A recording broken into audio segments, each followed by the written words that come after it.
সবাই কেমন আছেন? আশা করি মালিকের কৃপায় ভালোই আছেন। আমার মূলত শিক্ষাগত যোগ্যতাও কম, অভিজ্ঞতাও কম, তারপরেও কিছু কথা বলি। ভূ রাজনীতি বলতে একটা কথা আছে, যেটাকে বলা হয় ইন্টারন্যাশনাল রাজনীতি।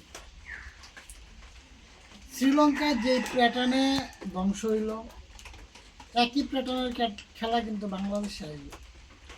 শ্রীলঙ্কার এরা ঘুরে থাকাইল, নেপালের ওরা দেখা গেছে একই প্যাটার্নে খেলা ছাত্ররা কিন্তু 3 দিনের ভিতরে ওরা ওদের ভুল বুঝতে পারছে, এবং 3 দিনের মাধ্যমে ওরা কি বলছে যে আমরা ধ্বংস করতে পারছি, কিন্তু গড়ার দায়িত্ব অন্যরা, যার কারণে স্টুডেন্টরা অফ হয়ে গেছে। বাংলাদেশে এটা একটা ছাত্র আন্দোলন হয়েছে, কিন্তু মোটামুটি এটা সবাই জানেন যে এটা আসলে কোনো ছাত্র আন্দোলন না।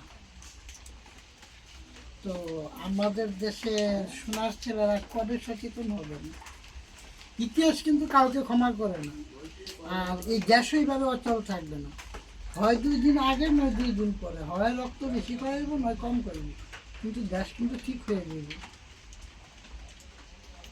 কাজে আমার কথায় যদি কিছু বুঝে থাকেন, তাহলে আমার মনে হয় এখনই সচেতন স্টুডেন্টদের উচিত নিজেদের অতীতের কালিমা গুছাইয়া সঠিক পদক্ষেপে যাওয়া। আপনাদের কি মনে হয় আপনারা স্টুডেন্টরা এই দেশ পরিচালনা করতে পারবেন, বা এই নিয়ন্ত্রণ কি এখন পর্যন্ত স্টুডেন্টরা করতে পারতেছেন? মোটামুটি তো দেখা গেছে আমাদের 24-এর অভ্যুত্থানগুলো কম দিন হয়নি। তাই অনেকে ভাবতে পারেন যে আমি কোনো দলের পক্ষে কথা বলতেছি। আমি আগেই বলি, প্রথমত রাজনৈতিক কোনো দলে আমার কোনো পদ নেই, এবং কোনো রাজনৈতিক কোনো শোডাউনে কোনো লোক আমাকে বলতে পারবে না আমি কখনো জড়িত ছিল। কিন্তু ইদানিং আমি দেশের স্বার্থে কথা বলতেছি, কারণ মাতা হি মাতৃভূমি, এই কারণে কথা বলতেছি। কোন দল ক্ষমতায় আইলো, কোন দল ক্ষমতায় গেলো, এটা আমার মূল লক্ষ্য নয়, কিন্তু আমার মূল লক্ষ্য হলো দেশটা একটা সুশীল শান্তিপূর্ণ পরিবেশে যায়। এক ডাকসু নির্বাচনে যদি দেখা গেছে টিচাররা এই কান্দাকাটি লেগে যায়, তাহলে দেশের নির্বাচনটা কতটুকু পর্যায়ে কি আসে বিষয় আশা করি স্টুডেন্টরা ভালো বুঝতেছেন। কাজে এখনই সময় উপযোগী পদক্ষেপ নেওয়া। ইসলামে পাক পাঞ্জাতনের আমল থেকেই এখানে কিছু আগাছা ঢোকে, যার ফলে কিছুদিন পর সুন্নি ভাইদের প্রতি আমার একটাই রিকোয়েস্ট থাকবে, আপনারা মোটামুটি দেশের সার্বিক সব কিছুই বুঝতেছেন। এখন যদি সুন্নি আলেমরা সচেতন না হন, আর এখন যদি ইসলামের সঠিক ইতিহাস না ধরা হয়, তাহলে মনে কি হয় না ওদের ভবিষ্যতে এই ইসলামকে মানুষ অন্য চৌকে দেখবে? কারণ মুসলমান আমরা ভাই ভাই, কিন্তু মুসলমান ভাই ভাই দেখা গেছে একদল আরেক দলের বলতেছে বেদাত এন এইগুলো বড় সাবজেক্ট না, কারণ এগুলো দেখা গেছে উচ্চতর জ্ঞানের ব্যাপার, যেই জ্ঞানগুলো আমাদের সাধারণ মুসলমানরা দিচ্ছে না। কিন্তু এই যে মাদ্রাসা বলৎকার, মাদ্রাসা এই ভিডিও ক্যামেরা রাখা হয়, এতে কি ইসলাম অপমানিত হইতেছে না? এই যে মসজিদের ভিতরে খুন হইতেছে, এইগুলা থেকে ইসলাম অপমানিত হইতেছে না? ঘটনা যাই ঘটুক, কবর থেকে লাশ উঠানো হয়েছে, এতে কি ইসলামের অপমান হইতেছে না? তো এখন যদি প্রকৃত মুসলমান যারা বেহেশতের আশায় না, দুজকের ভয়ে না, পাক পাঞ্জাতনের প্রেমে আল্লাহ রাসূলের গোলামি করেন, পাক পাঞ্জাতনের সন্তুষ্টিরা আল্লাহ সন্তুষ্টিতে করেন, তাদের কি উচিত না সত্যার হওয়া? কারণ আমরা তো এক মালিকের গোলাম। সে বান্দাদের কি এটা উচিত না এই সময়টা জাগ্রত হওয়ার? আমি যা বলতেছি আমি বুঝিয়ে বলতে পারতেছি কিনা জানি না, কিন্তু আমার কথায় কোনো ভুল ত্রুটি থাকলে সবাই ক্ষমা সুন্দর দৃষ্টিতে দেখবেন। অনেকেই দুর্গাপূজার আমেজে চলতেছেন, কিন্তু দুর্গাপূজার আমেজে যে চলতেছেন, হে দেবী সর্বভূতেষু শক্তিরূপে সংস্থিত, শক্তিটাকে আহ্বান করতেছেন, সেই শক্তিটা কী রূপে আসতেছে? মাতৃরূপে।